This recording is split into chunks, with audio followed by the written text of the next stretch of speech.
Take a motion for the approval. Yes. A motion for the approval of the minutes. We'll go with Marcia and Sharon. Is it ready to vote? Yep. Should be ready to vote.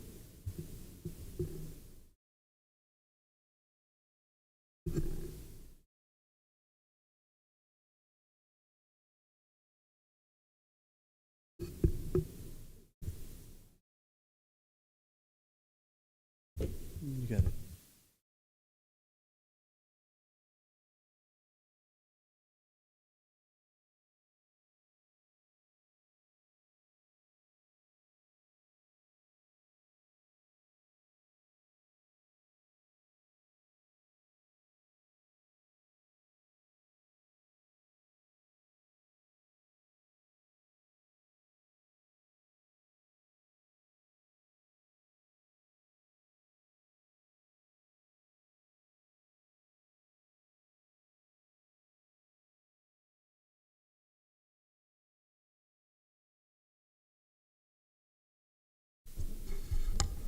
They can't see anything. Actually, Docs on Tap is locked up for, or ClerkMate's locked up for the chairman. So let's just do a voice vote. Go ahead and do a voice vote, Mr. Chairman. All those in favor, aye. All those opposed, same sign. We will go on to we will start with the clerk's report. Brooke.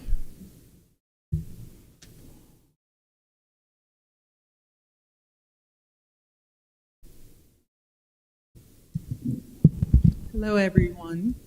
We have submitted the report and we have no changes, but if you guys have any questions, please let me know. Anything else for Brooke? Thank you. Thank you. And next we will go to Elizabeth.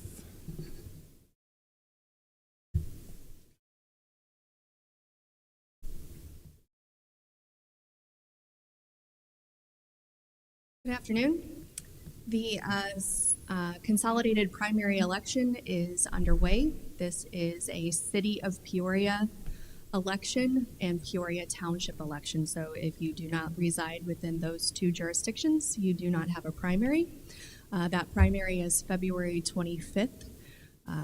There are 3 nonpartisan races with the City of Peoria. We've got 3 candidates running for mayor, 3 candidates running for treasurer, and then 3 candidates running for the City Council District 2.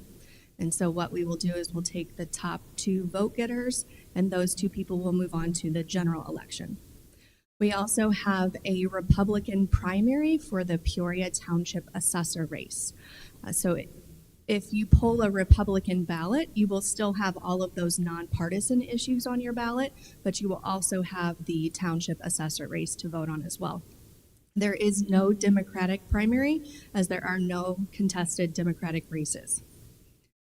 The consolidated general election is April 1st, and voting for those that live outside the City of Peoria, that begins on February 20th, prior to the primary. If you are inside the City of Peoria, you cannot start voting for the general election until we know who won. So the latest that you can begin voting will be March 17th. So we've got a little bit of overlap. There is some confusion out there. So if anyone has any questions or concerns about this and the overlap of those, I encourage you to reach out to the Election Commission office, and we're happy to assist any way we can. Is everything closed right now, or is it past the time for all the township elections then? Is that closed now? So there's still write-ins. You can still file to be a write-in for any contest for the April election, and that goes through the 30th of January. So just a few more days there. Okay. Anything else? Thank you very much. All right. We will go on to the supervisor, Dave. Thank you.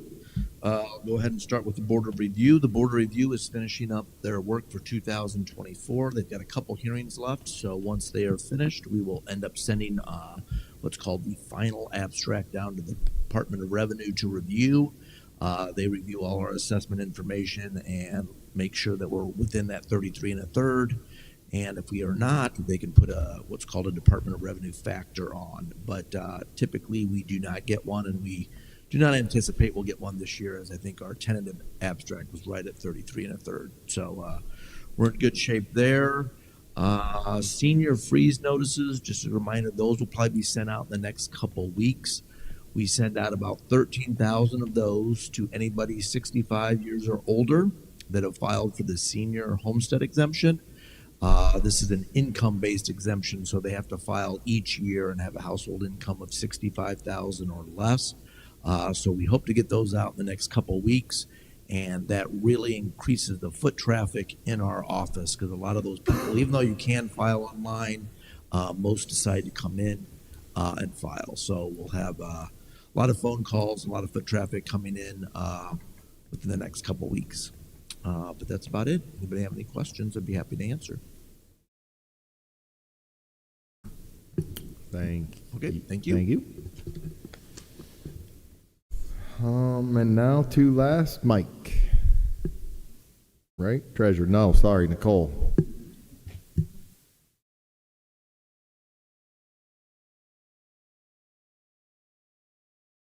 That's okay. I really don't have much to report. We're just still working on end of year closing, bank reconciliations, things like that for the external auditors. So, if you have any questions, I'll be happy to answer. Anybody? Thank you. Now, Mike. Thank you. I sent a list of 2024 successes a couple hours ago. If you have any questions on that, plus, as you know, we lost a VSO, passed away in December, Mike Rowe. I just hired a new person starting today, and then we hire another new person starting next week. So we'll finally be fully staffed. I had to reassign about 400 cases that he had since he'd been working with us for about 6 years. And then yesterday, if you know Stan Hurt, he's on the commission from Dunlap. He passed away yesterday morning. So I talked to the widow this morning. There won't be any services until they return from Texas, probably in April.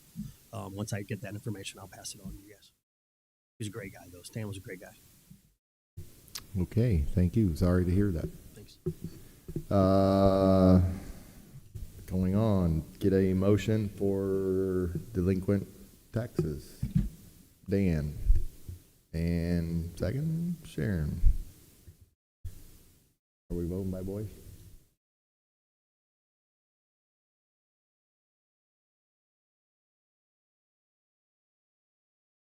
Didn't we already do that? Dan and Sharon? Dan and Sharon, you need to. I believe so.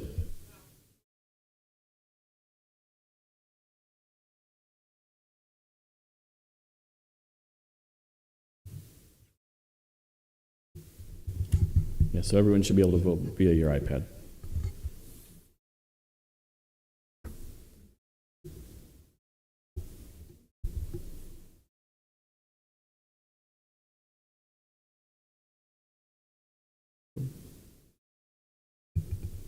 There we go. We good? All, I guess it, all passes. Any discussion? Public comment? Any miscellaneous? We are adjourned.